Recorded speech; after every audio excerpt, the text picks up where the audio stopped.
Le diamant est l'une des nombreuses ressources minérales que regorge la Guinée avec un potentiel estimé à 30 millions de carats. Le diamant représente le troisième produit minéral d'exploitation du pays après la bauxite et l'or. Ce minerai est exploité en Guinée depuis plus de 100 ans. L'exploitation artisanale est la plus répandue en ce qui concerne ce produit qui tend vers une exploitation semi-industrielle à grande échelle. La production artisanale du diamant est très importante selon les chiffres du Bureau national d'expertise BNE. La production industrielle du diamant est effectuée par la société Guiter Mining qui exploite à Banankoro dans la préfecture de Kirouané sur les anciens droits d'Aridor. Cette société occupe une superficie de 173 km². Au titre de l'année 2013, Guiter a exporté 6745 carats de diamant selon le rapport ITIE. La sous-préfecture de Banankoro est la localité par excellence de production du diamant en Guinée. Ici, les populations vivent majoritairement des revenus issus de l'exploitation de cette pierre précieuse. La population de cette zone pratique l'agriculture, l'élevage et la pêche, aujourd'hui relégués au second plan au profit des mines. Banankoro, géographiquement parlant, est situé entre trois fleuves. Le fleuve Makona, le fleuve Bomboko et le fleuve Baoulé, qui ont des affluents, qui ont donné aussi des bonnes terres pour l'agriculture, qui ne sont pas aujourd'hui exploités par les agriculteurs parce que la terre se retrouve aujourd'hui renversée par les sociétés minières qui sont passées. Donc, le sous-sol se retrouve au-dessus de la terre et là, la terre fertile n'existe pas et l'agriculture donne peu, n'est-ce pas, de rentabilité. C'est pourquoi les gens se donnent mieux maintenant à l'exploitation de diamants que l'agriculture. Dans cette localité, on n'exploite que le diamant alluvionnaire, chose qui ne se fait pas sans impact sur les cours d'eau. Tous les fleuves presque détruits, tels que les Baoulés, les Bomboko. L'exploitation artisanale et industrielle du diamant dégrade l'environnement à grande échelle. Les terres arables sont renversées, marigots et fleuves déviés ou quelquefois détruits, sans parler de la destruction de couverts végétal et ses impacts sur l'élevage. Les exploitants ne prennent aucune mesure de restauration des sites exploités pour favoriser le recyclage des terres. Le plus souvent, les artisans, après avoir fait des excavations, ne remettent pas la terre, puisque pour eux, il y a un fonds qui est dégagé qui doit servir à la restauration des sites dégradés. C'est ça notre problème. Quand les sites sont restaurés, reboisés, vraiment ça devient luxuriant. Mais comme ça, abandonné, ça devient un danger et pour les hommes et pour les animaux. Foulikaria également riche en diamants, les villages de Bokaria et Almamia, Woula dans la sous-préfecture de Kalia, vivent les séquelles de l'artisanat minier. De multitudes de trous béants sont ouverts à perte de vue, le plus souvent dans les bas-fonds, autrefois propices à l'agriculture.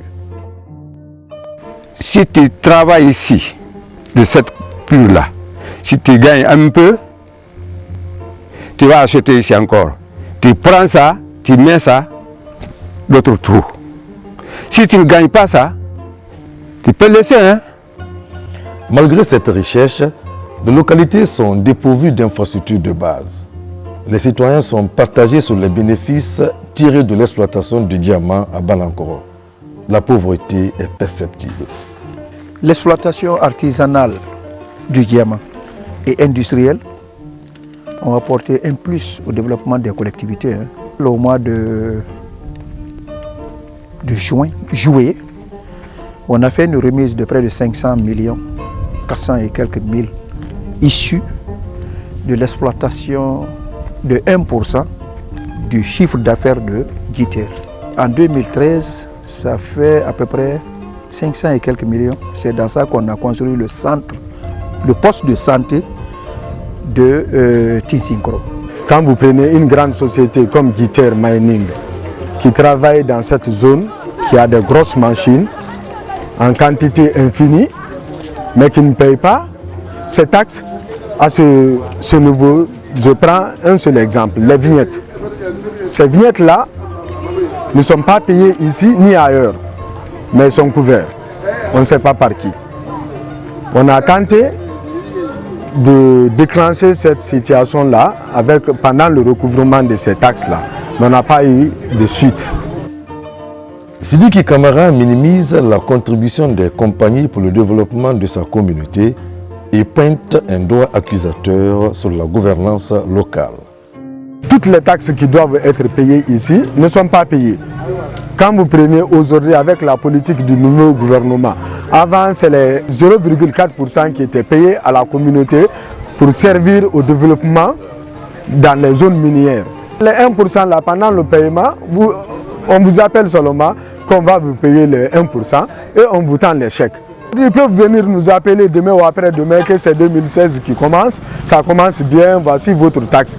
On vous tend 50 millions, vous n'avez pas un moyen de vérification. Il faudrait que le gouvernement pense à ça, que cela soit suivi de près, que les communautés soient informées du montant qu'ils doivent percevoir avant même la perception.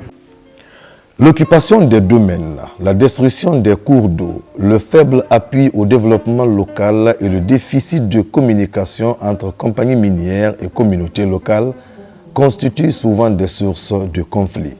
Avant l'installation du comité de concertation, donc il y avait des villages un peu qui ne comprenaient pas très bien ce qui se passait au sein de la société pour réclamer quelques assistances de la part de la société qui se révoltait petit à petit, qui faisait quelques manifestations.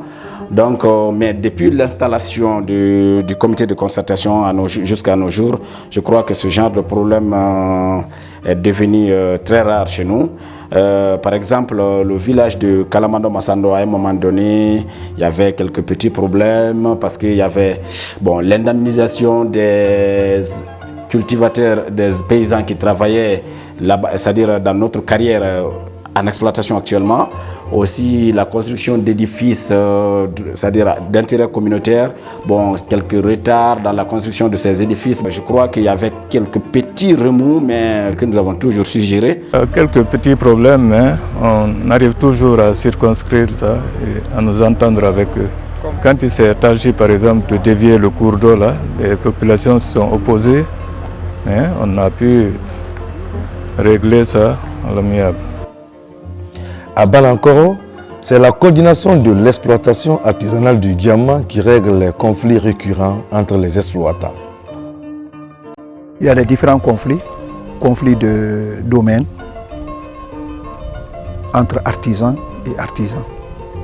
Mais le plus souvent, ces conflits sont aplanii par la présence de la COGIAD, la coordination de l'exploitation artisanale du diamant. Mais à cela s'ajoute le plus souvent les limites, les conflits de détournement du diamant.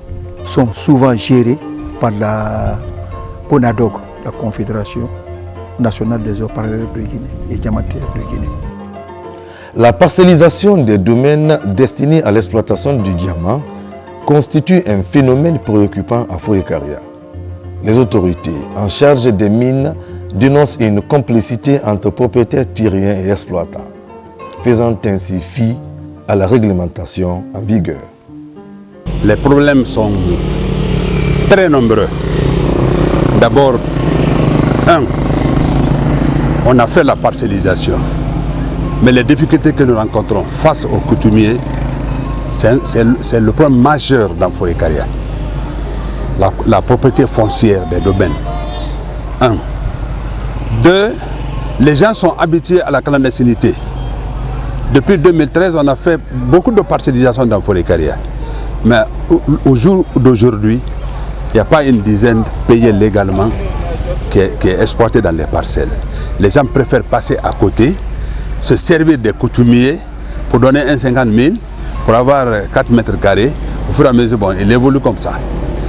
Et la maîtrise aussi de la production pose problème. On passe par tous les moyens, on fait la sensibilisation à la radio de Forêt-Karia, dans les communautés.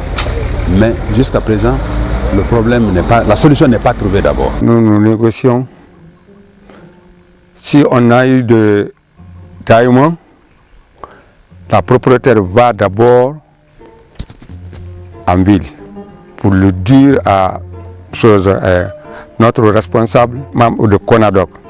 Le CONADOC aussi va aux mines, lui dire qu'on a eu un terrain, diamant est sur le terrain. Donc nous revenons, c'est la propriétaire. Mais la propriétaire achète 4 mètres carrés, 50 000. Le responsable de mine vient et mesure parcelle. La parcelle à 2 500 000. Sékou Sakou est exploitant à Bokaria.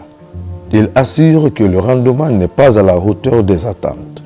Cependant, la nature paye les frais de cette exploitation anarchique. On travaille ici comme perfection. Cela veut dire qu'on fait la perfect pour regarder s'il y a des diamants ou bien pas de diamants. Donc le propriétaire des terrains aussi, bon, si on vient, tu vois, et on lui donne l'air cola, il nous a vendu le puits, et c'est tout comme nous aussi, on prend le travers. Si on prend le travers, donc maintenant, on lui donne la dépense, puis qu'on peut travailler ensemble. Vous savez, bon, des fois, bon, tu peux financer, par exemple, comme 2 millions, 3 millions, bon, c'est que tu vas gagner, bon, ça peut être 1 million ou bien 700 000, des fois même tu ne gagnes rien. C'est cette difficulté qui nous frappe ici. Tu vois, comme on est là, tout est creusé. Il y a certains même qui sont partis ailleurs. Il y a des autres qui se trouvent à Fossi, il y a d'autres qui se trouvent vers Cité, ça c'est Soumbouya, on appelle là-bas Cité. Vous voyez? Donc nous maintenant on est là pour laver notre gravier. En dépit de toutes ces ressources qui regorgent ces localités, le niveau de vie des citoyens qui abritent les zones minières est très bas.